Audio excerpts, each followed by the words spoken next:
evaluasi, dan kreativitas. Selain itu, hasil bisa menunjukkan bahwa kemampuan sains siswa Indonesia masih tergolong rendah.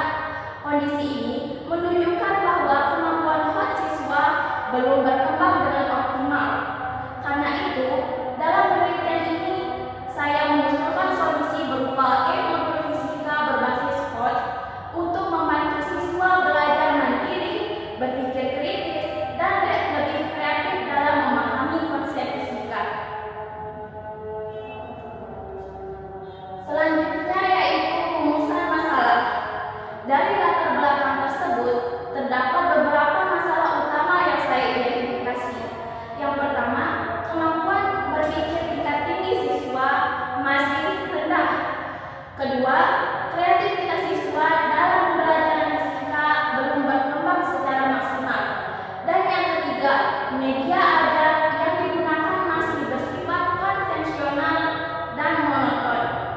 Karena itu, penelitian ini merumuskan masalah yang berupa bagaimana efektivitas e-modul berbasis hot terhadap kemampuan berpikir dan kreativitas siswa SMA.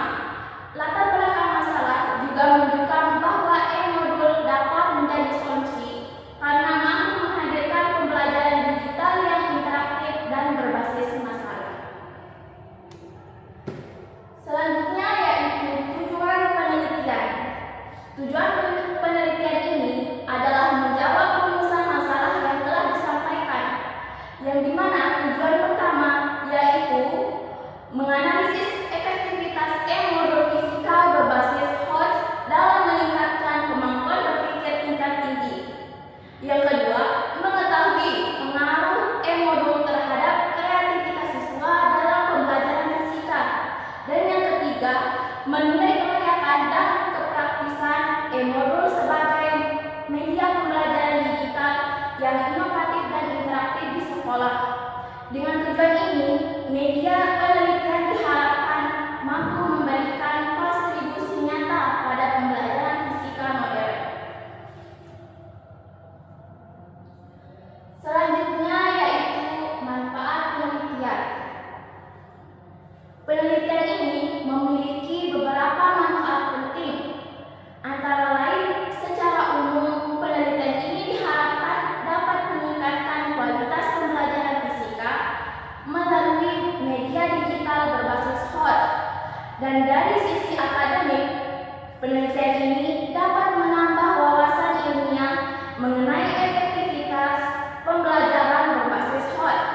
Dan dari sisi praktis, hasil penelitian ini dapat membantu guru dan sekolah menggunakan media pembelajaran digital yang lebih menarik dan interaktif. Selain itu, fungsi pengembangan penelitian ini adalah menjadi referensi untuk membuat e-modul berbasis hot di mata pelajaran lain. Selanjutnya yaitu tinjauan pustaka. Pada tinjauan pustaka, saya merujuk pada beberapa teori dan penelitian relevan. Menurut Anderson dan Krathwohl, hot mencakup kemampuan analisis, evaluasi, dan kreasi. Sedangkan Mayer menjelaskan bahwa media berbasis multimedia seperti e-modul dapat meningkatkan pemahaman siswa karena menggabungkan teks, gambar, dan animasi.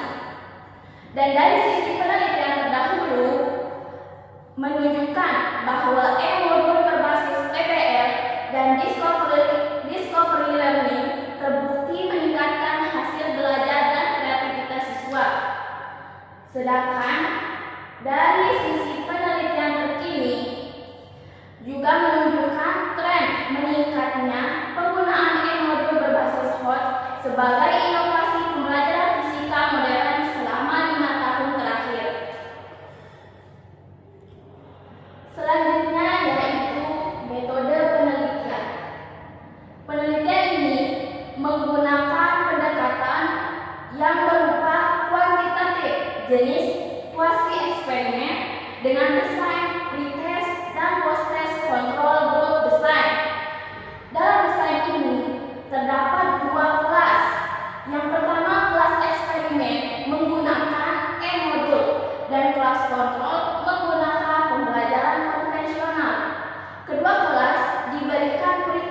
sebelum perlakuan dan post-test setelah pembelajaran selesai. Dan dari data analisis dengan uji engine untuk melihat peningkatan hasil belajar dan uji T untuk melihat perbedaan antar kelompok. Pendekatan ini dipilih agar pengaruh e-modul dapat diukur secara objektif. Nah, selanjutnya yaitu di sini ada rencana jadwal kegiatan penelitian. Rencana kegiatan penelitian dibagi menjadi 3 tahap besar, yang dimana tahap pertama yaitu tahap persiapan dilakukan pada minggu ke-1 sampai minggu ke-2. Pada tahap ini dilakukan penyusunan dan validasi instrumen, koordinasi dengan sekolah, dan serta pelaksanaan pretest.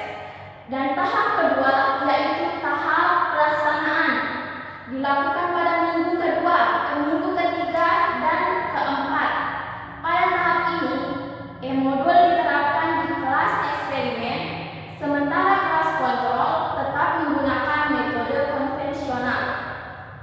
Dan yang terakhir yaitu tahap ketiga, yang dimana evaluasi dan analisis data dilakukan pada minggu ke-5 sampai minggu ke-6.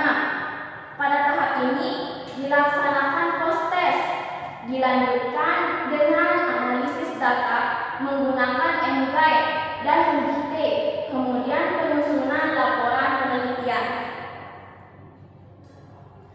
Yang terakhir yaitu kesimpulan dari proposal penelitian yang saya sampaikan, yaitu berdasarkan analisis pretest dan post-test, terdapat peningkatan signifikan pada kelas eksperimen dibandingkan kelas kontrol.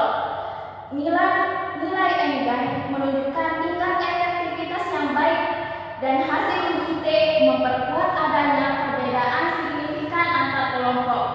Selain itu, hasil angket dan observasi menunjukkan bahwa siswa memberikan respon positif terhadap e-modul, terutama dari sisi tampilan, kemudahan